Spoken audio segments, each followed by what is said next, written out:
बिस्मिल्लाहिर्रहमानिर्रहीम अस्सलामु अलैकुम रहमतुल्लाह। इमरान खान ने अब तक का सबसे बड़ा मास्टर स्ट्रोक खेला है और ये सबसे बड़ा मास्टर स्ट्रोक जो कि इमरान खान ने चाल चली, जो इमरान खान ने ट्रैप इनके लिए किया, ये खुद ही उस ट्रैप के अंदर फंस गए। जब इमरान खान ने इस बात का ऐलान किया कि इमरान खान वापस कौमी असम्बली के अंदर आ रहा है, कौमी असम्बली के अंदर वापसी का ऐलान सुन के तो इनके 14 तबक रोशन हो गए।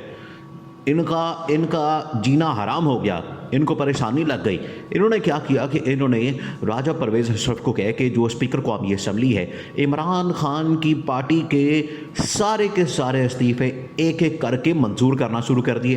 पहले इन्होंने 35 इस्तीफ़े कबूल किए, उसके बाद इन्होंने फिर 35 इस्तीफ़े कबूल किए और अब इमरान खान की पूरी पार्टी के जितने इस्तीफ़े हैं, जो तकरीबन कोई 150 इस्तीफ़ा बनता है, वो सारा का सारा मंजूर करके इमरान खान की पार्टी को, और बल्कि इन्होंने क्या किया, देखें अब ये आपने इस बात को समझना है, ये इस चीज़ को समझना है, ये बड़ा अहम पॉइंट है।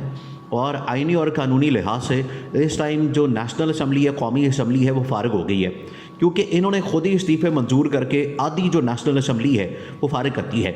आधी नेशनल असम्बली फारिग होने का मतलब ये है, इस टाइम जो मेजॉरिटी पार्टी है, इस वक्त जो मेजॉरिटी पार्टी है वो है पीटीआई, वो है तहरीक इंसाफ, वो है इमरान खान की पार्टी, और उनको इस टाइम लीड हासिल है नेशनल असम्बली के अंदर।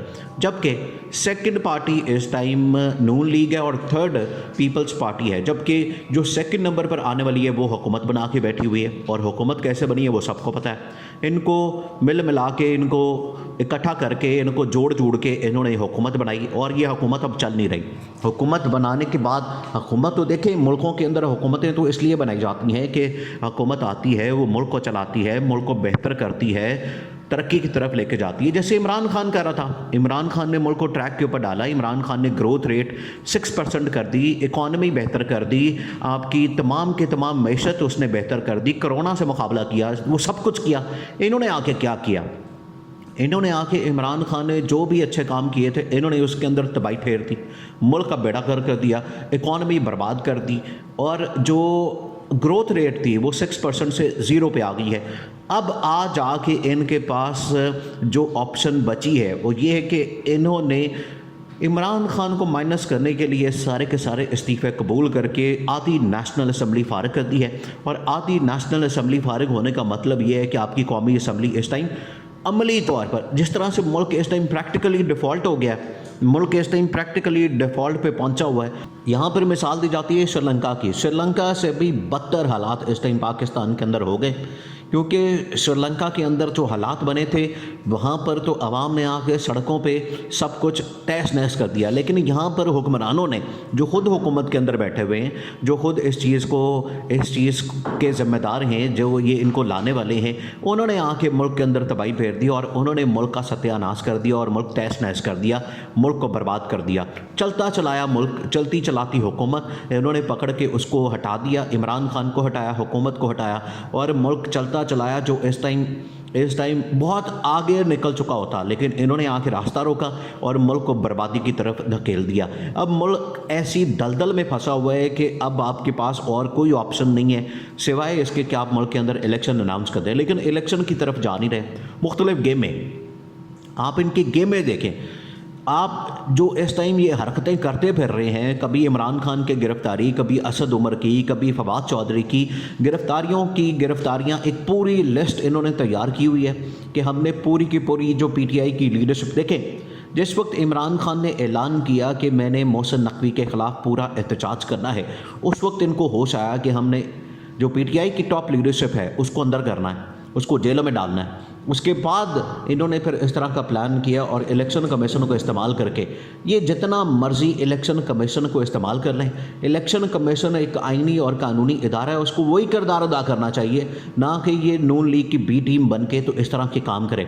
लेकिन देखिए, अब आपने इस सिचुएशन को समझना है। इस टाइम जो मुल्क की सिचुएशन बन चुकी है, नेशनल असम्बली आपकी आधी फारिग हो गई है, मैशत आपकी बिल्कुल तबाह हो गई है, और बिजली के क्राइसिस इस टाइम देखिए, अभी जो 24 घंटे का ब्रेकडाउन हुआ मुल्क के अंदर, पूरा मुल्क बंद हो गया। ये भी सिर्फ ट्रेलर था, अभी सिर्फ ट्रेलर था, अभी पूरी पिक्चर बाकी है, अभी पूरी फिल्म आने वाली है, क्योंकि इनके पास अब पैसे नहीं है, इनके पास इनके पास डॉलर्स नहीं है, जिसकी वजह से इनको कुछ भी ख़रीदने के लिए डॉलर के अंदर पेमेंट करनी होती है, वो अब ये कर नहीं पा रहे, डॉलर मार्केट के अंदर है नहीं। इस वजह से स्टेट बैंक ने, IMF ने जो इनको डंडा दिया है, उसके बाद स्टेट बैंक ने ये फैसला किया है और जितने इस टाइम एक्सचेंज कंपनीज़ की एसोसिएशन है कि हम क्या करेंगे, हम ये जो ओपन मार्केट के अंदर इस टाइम डॉलर का रेट है, ओपन मार्केट के अंदर इस टाइम 240 से 45 का रेट है, 250 का रेट है, उसके मुताबिक हमने डॉलर करना है। और डॉलर जो इंटर बैंक के अंदर है इस time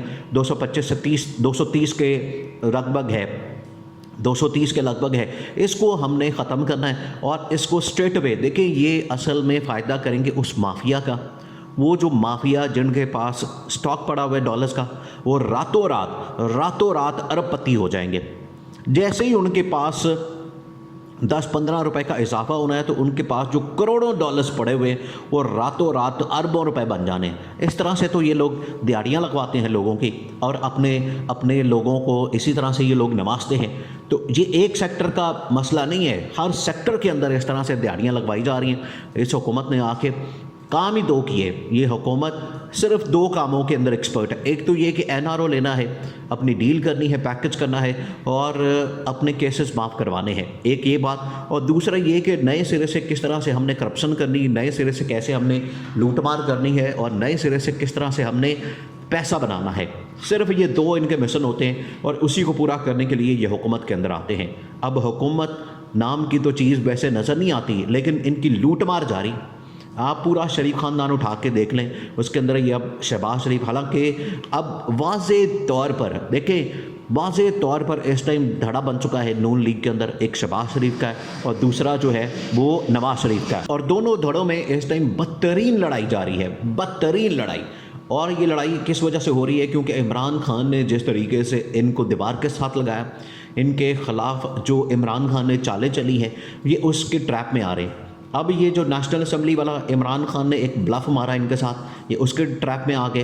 Punjab assembly, KP assembly दोनों इमरान खान ने फारग कर दी, वहाँ पर ये अब इनका गेम प्लान ये है कि हमने इस हुकूमत को लेके जाना है। ये 3 माह का हालांकि निगरान सेटअप आता है, ये अब 3 माह से आगे लेकर जाना चाहते हैं। लेकिन इलेक्शन कमीशन ने कहा है कि एक तो हमें 25 अरब रुपए चाहिए इलेक्शन करवाने के लिए, दूसरा ये कि अप्रैल के अंदर इलेक्शन अनाउंस करवाए जाएं और अप्रैल की तारीखों में जब रमज़ान होना है उन दिनों में अब ये इलेक्शन पंजाब और KP के अंदर होने जा रहा है। ये बड़ी अहम तरीन इन्फॉर्मेशन, बड़े ज़राए से, सोर्सेस से इंफॉर्मेशन कि इलेक्शन कमीशन अप्रैल के मिड में इलेक्शन अब करवाने जा रहा है, जिसके लिए इसने अरबों रुपए हुकूमत पाकिस्तान से मांग लिए हैं।